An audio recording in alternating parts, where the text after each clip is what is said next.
Would you like to give your immune system an extra boost this winter? At Sunvit D3, we give you a choice of high-quality vitamin D supplements, free from gluten and dairy, recommended by healthcare professionals, and all approved vegan by the Vegetarian Society. Find us at sunvitd3.co.uk.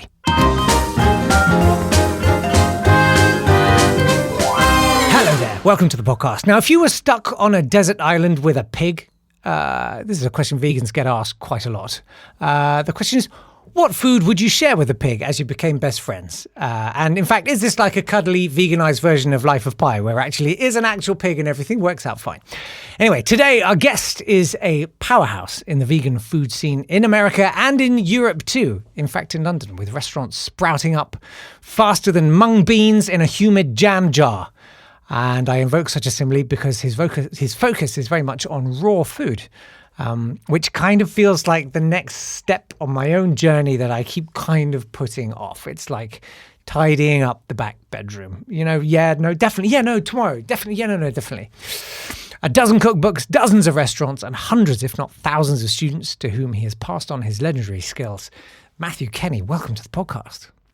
Thank you so much. Pleasure to be here.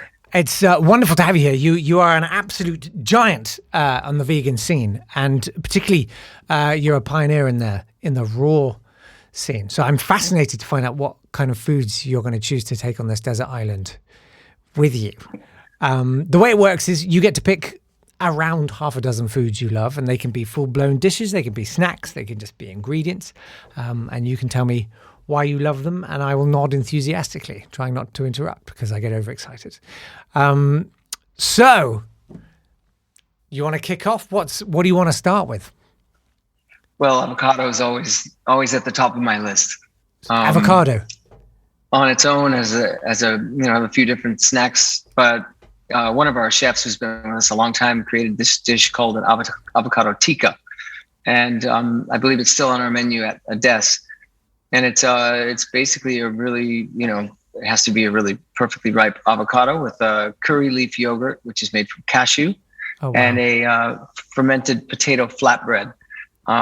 It's just one of my favorites, different textures and colors, and something I've never tired of. We probably have it on 8 or 10 of our menus right now.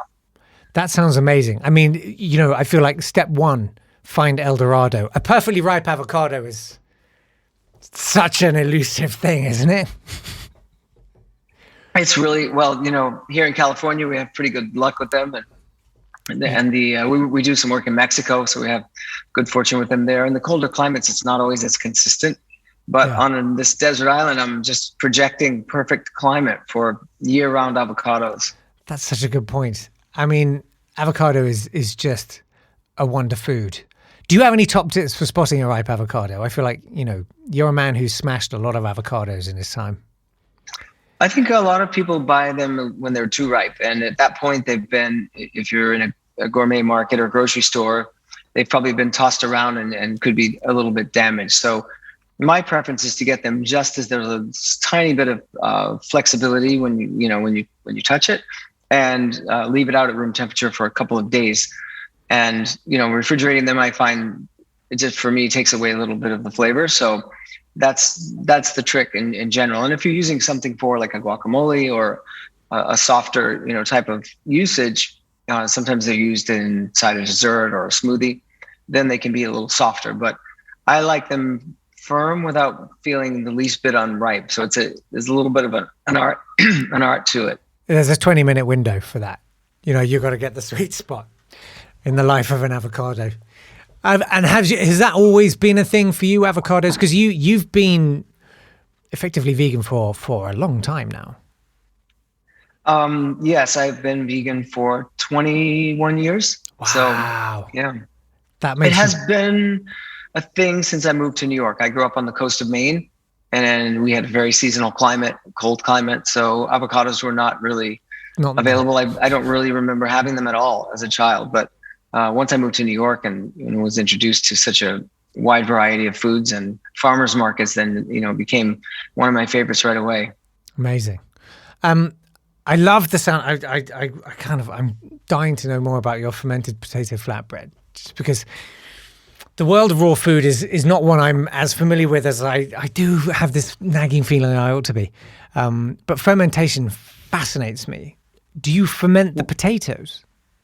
No, so this is like, for example, when we have several pizza restaurants, Double Zero, and we do a 1.5 day fermentation with the natural yeast. So it gives it that a tiny bit of tanginess, but also just texturally, it's great. But it's a good counterbalance. Fermentations are really big these days, and in this case, everything in the dish is rich.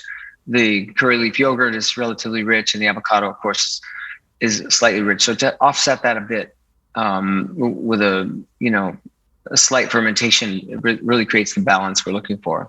That sounds amazing. People have such a perception of raw food as basically being kale. Yes, and this dish, of course, the potato flatbread is not raw. So we do have many raw food dishes, such as our lasagna, which I'll get to because it's tied to another of my favorite ingredients. But and raw food is, it's certainly one of my go-tos, and it has been for many, many years because of the nutrients and the enzymes that are retained when we're not cooking. However, that said, we love to cook as well, and we do, especially in the colder climates. But it's really bringing in as many ingredients in their natural state as possible. Yeah, brilliant. I've been doing some fermentation, but my works, as I like to think of them, have been sort of banished from the kitchen because the smell of my kimchi beggars belief. But I secretly am very proud. That's why they bury it in the backyard. Oh, of course. That makes sense. Why is it taking me that long to work that one out?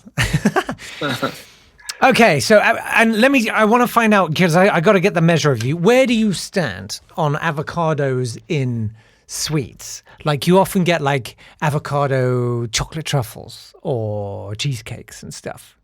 Do you do that? Well, it's not one of my favorites in sweets for textural reasons. There are a couple of recipes. One is not ours. We do have a variation on it, like a key lime pie with avocado. It's a great way to create that creaminess without adding a lot of oil or coconut. And I like them once in a while in a smoothie, but for the most part, I'm not a huge fan of them in sweets. I really like the savory side of them, or the savory seasonings along with them. Thank God, Matthew. Thank God.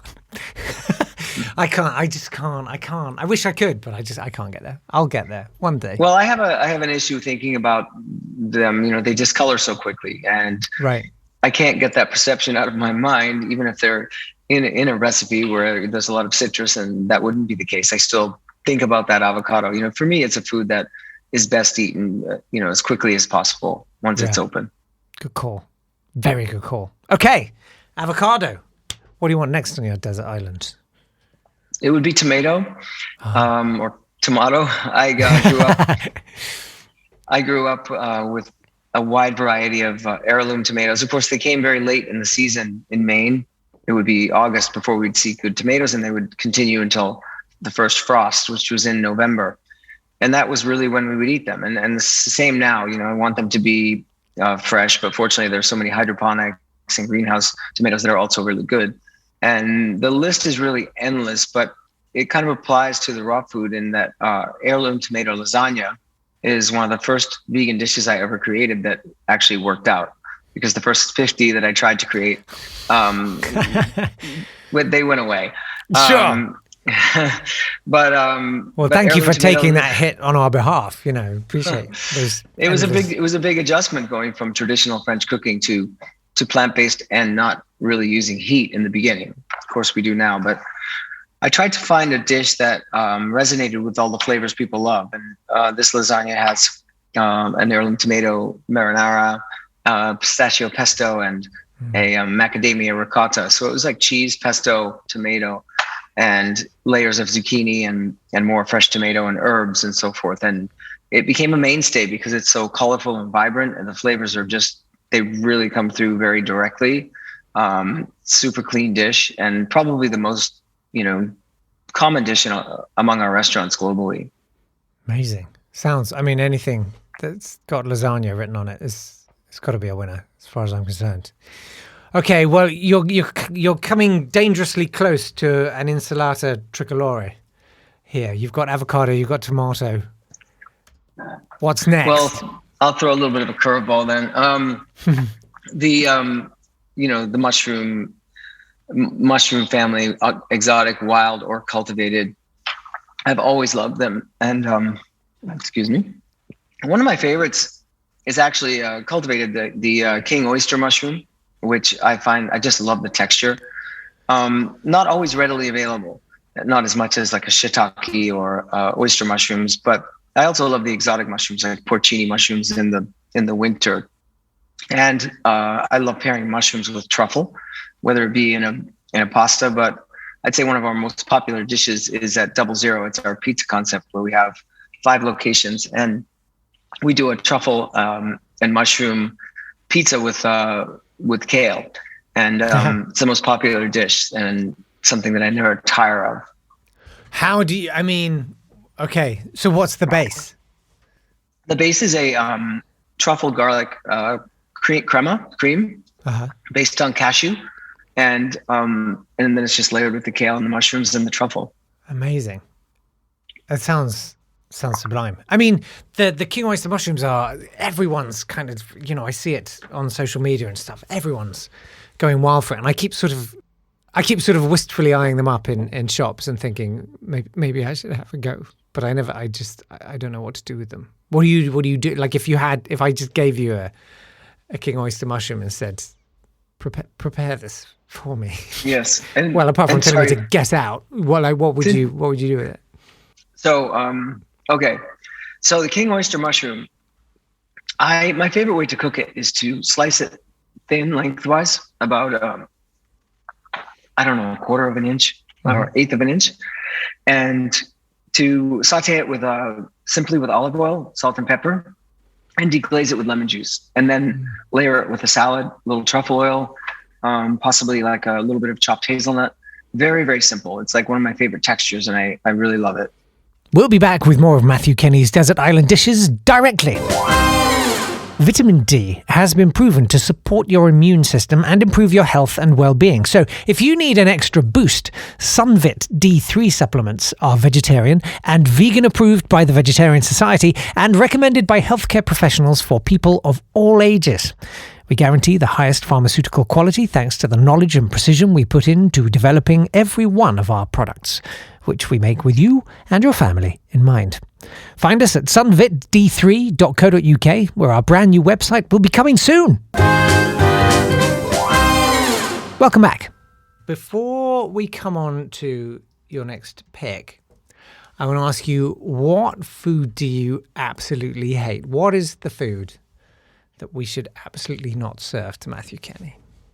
That's a really tough one, because I grew up not loving vegetables as much, and I was more into pastas and grains and so forth. But there is not a vegetable that I don't like. I'm trying to search my mind for one, but I don't love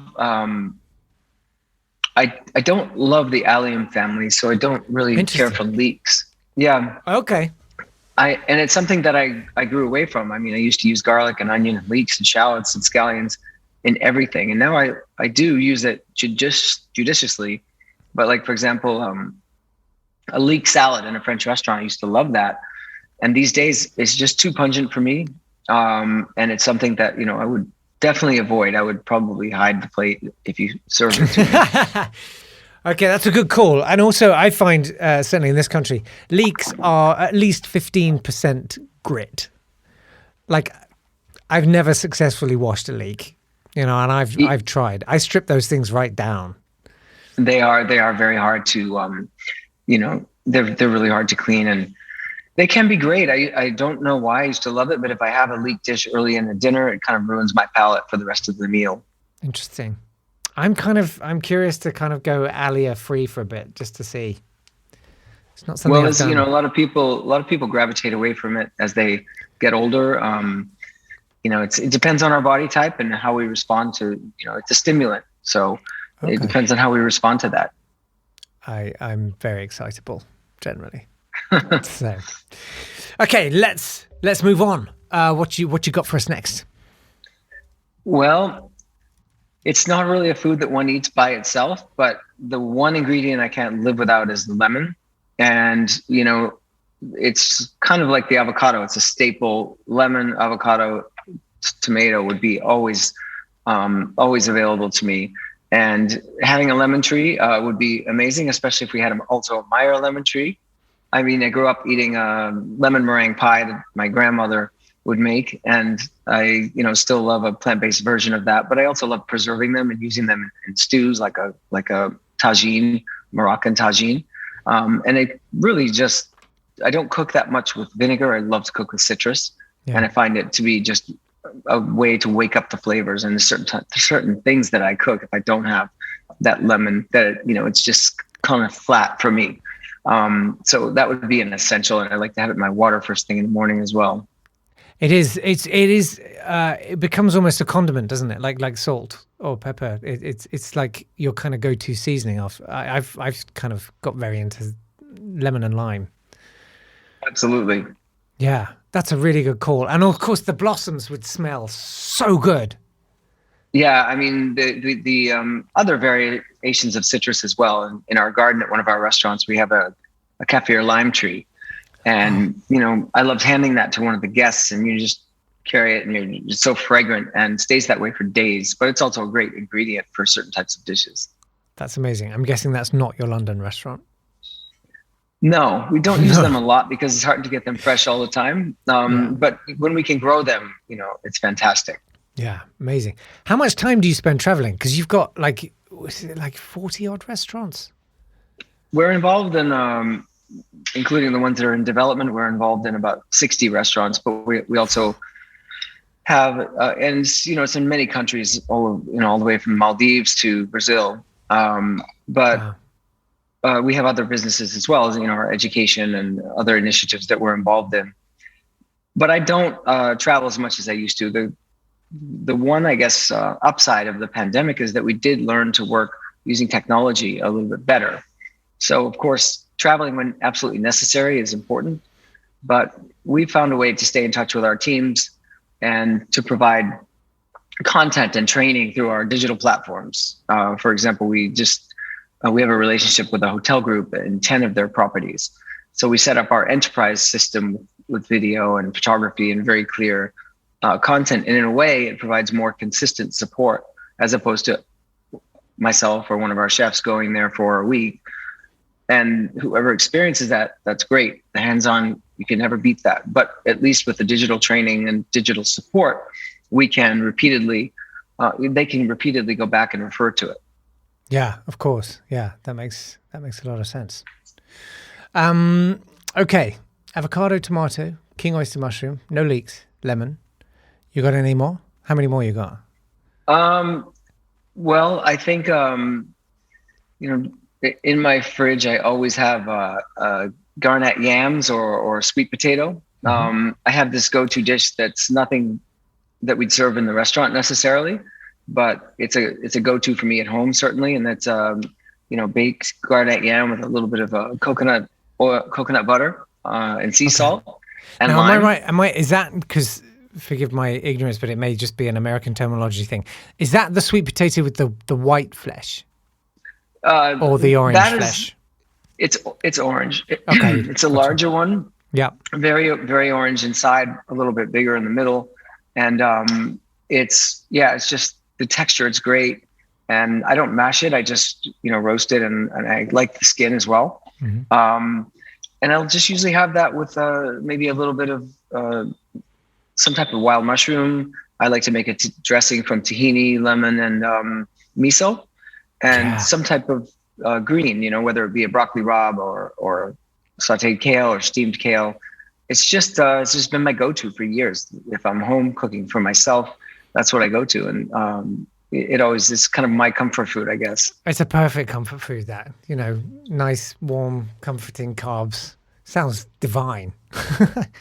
And I like how you were like, oh yeah, it's really simple. And then it got more and more elaborate with the mushrooms and the kale and stuff. And I was like, there is a true chef.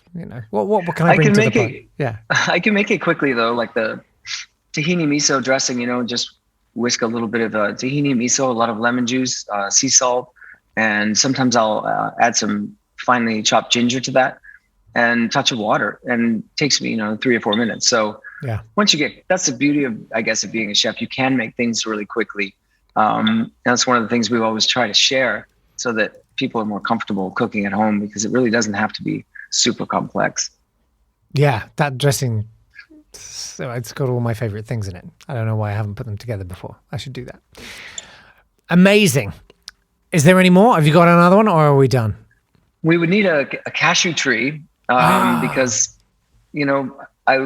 I've always loved nuts to begin with, but we do rely on them more than traditional cuisine, because we make our own cheeses. We ferment cashew-based cheeses and season them. And so cheese is one of my favorite ingredients. And for many people who go to a plant-based diet, the thing they miss most is cheese. So we have so many variations, whether it be ricottas or mozzarella. Our team has made a burrata, and we have rinded cheeses. Amazing. And they're used for a lot of the creams and, even a lot of the desserts and so forth. So would definitely need a cashew tree. And I'm piecing all these ingredients together. Yeah, exactly. How do you, because I've never, I've had a go at making kind of cashew-based cheeses, and they've passed the time. But how do you get a really good grind? Because it's about getting that smoothness that I've never successfully really managed to do with cashews. You mean the interior of the cheese to make it creamy? To make the kind of to really get rid of that kind of granular nuttiness of the cashews. Okay, yeah, that's a very good question. So we soak them. Basically, a cheese with a skin on it is not the best for making a nut cheese, but that's why cashews are good. Macadamia, pine nuts can be used a little bit, but with the cashews, we soak them for 6 hours approximately, and then they're blended. And we use high-speed blenders like a Blend Tech or a Vitamix, and blended with a little bit of water, and then it just has to be very, very smooth. We always have a tendency to blend things for, turn it on, wait 10 seconds, turn it off. But it really requires a lot of patience, and you have to stay with it sometimes for a minute or, a minute and a half or 2 minutes until it's perfectly creamy. There should not be any granularity to it at all, unless, of course, you're trying to make a granular cheese. Sure. Love a granular cheese. It's my specialty. I started just using a hammer. It was just carnage. That's brilliant. I think I would love to have a Fuji apple orchard. That way I can make cashew butter from the cashews that we have growing. And because one of my favorite breakfasts is really just crisp, fresh, sweet apples and nut butter. And it's, again, one of my go-tos every day. It kind of wakes me up and get a little protein, easy to make. And I grew up with my grandfather had an apple orchard, and it was one of my favorite places to go and go and pick and make apple cider. And, they're even making apple leather now. So it's, I would definitely want a Fuji apple orchard. That sounds lovely. I mean, your childhood in Maine, I mean, it sounds quite idyllic. I mean, were you growing a lot of your own produce as a child? Growing, foraging, it was very hyper seasonal. For example, we had wild blueberry. The Maine wild blueberries are really tiny and sweet, and they were only available 3 or 4 weeks at the end of the summer.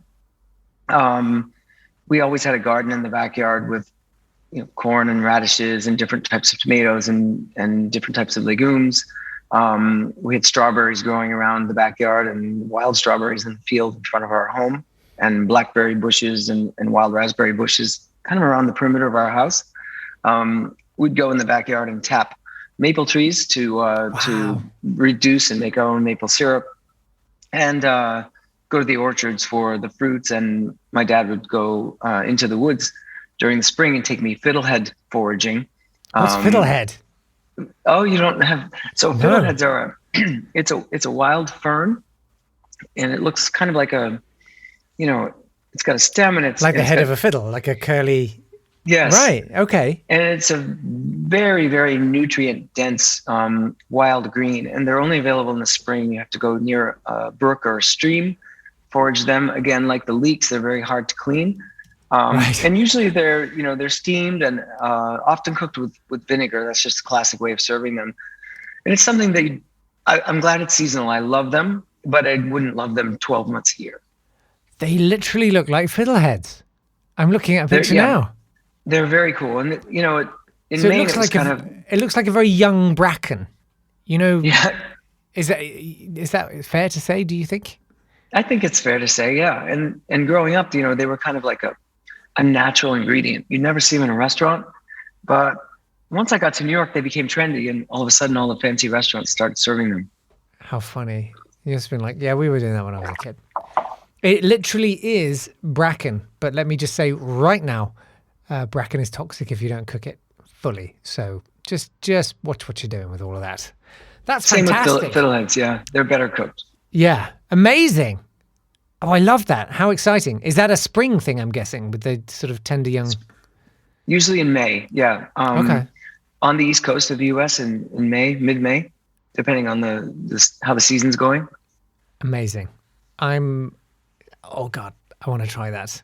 I hope I cook it properly. I hope I see you again. Well, thank you so much for taking us through all of your desert island dishes there. It's a nice selection you've got there. I'm down with that. And where can people find you and your work? Well, we centralize most of our work on Sorry. It's fine. Don't worry. Take your time. This is the trouble with like the super efficient online meetings thing, is that you end up talking all day. It's exhausting. I do spend much more time talking than I used to. It's really interesting. Yeah. Because instead of traveling to a meeting where you're not talking, you're just back to back, connected sometimes 14 hours a day. So I'm glad I'm not that popular.